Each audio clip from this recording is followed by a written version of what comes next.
Vous vous souvenez de histoire tragique de David, rejeté par Absalom et son parti de Samuel 15, et obligé de fuir devant l'usurpateur. Récit pathétique d'un roi chassé de son domaine, abandonnant derrière lui tout ce qui représente ses droits. Quelques hommes dévoués l'accompagnent. Tsadok, le sacrificateur, apporte avec lui l'arche de Dieu. Mais David se tourne vers lui et lui dit « Reporte l'arche de Dieu dans la ville.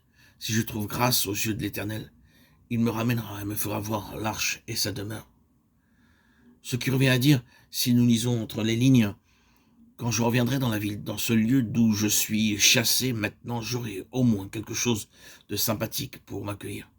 Je ne reviendrai pas en étranger. Je ne trouverai pas le vide devant moi.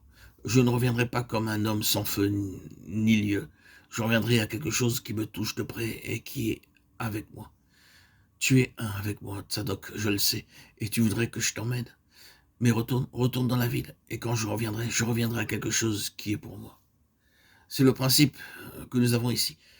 L'Assemblée pourvoit le Seigneur d'un terrain qui est sien, qu'il occupe maintenant par son esprit et qui représente pour lui, dans ce monde qu'il a rejeté, un lieu où il est chez lui, auquel il peut revenir, qui a pris position pour lui, et de ce fait lui fournit la base nécessaire pour la restauration de ses droits universels, comme ce fut le cas pour David.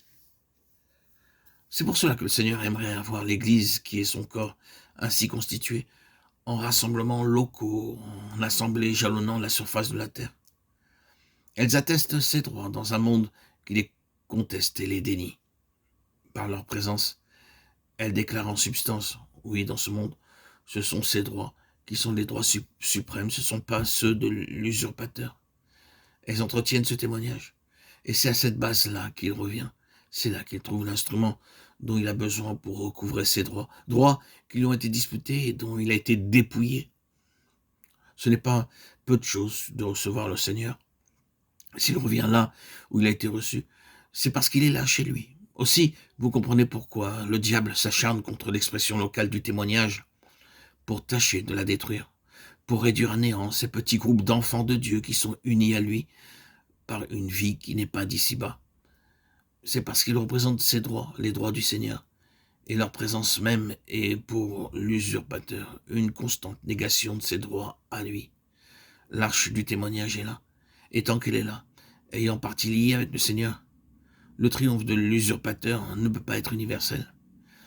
Il sait qu'il y a là quelque chose qui fait prévoir la fin de son empire, quelque chose qui est pour lui une menace permanente, une épine dans son côté, et partant, s'il le peut, il l'étouffera, il la brisera, il la morcellera, il fera n'importe quoi pour se débarrasser de cette expression locale qui est conforme à Christ et qui lui a fait place.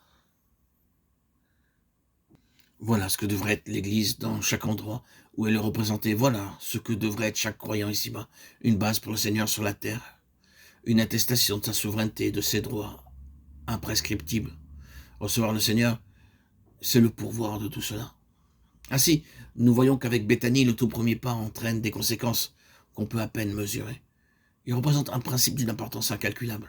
Le commencement de l'Église et son fondement. C'est que Christ a trouvé un lieu au milieu d'un monde qui est en pleine révolte contre lui. Il a trouvé une place où il est chez lui.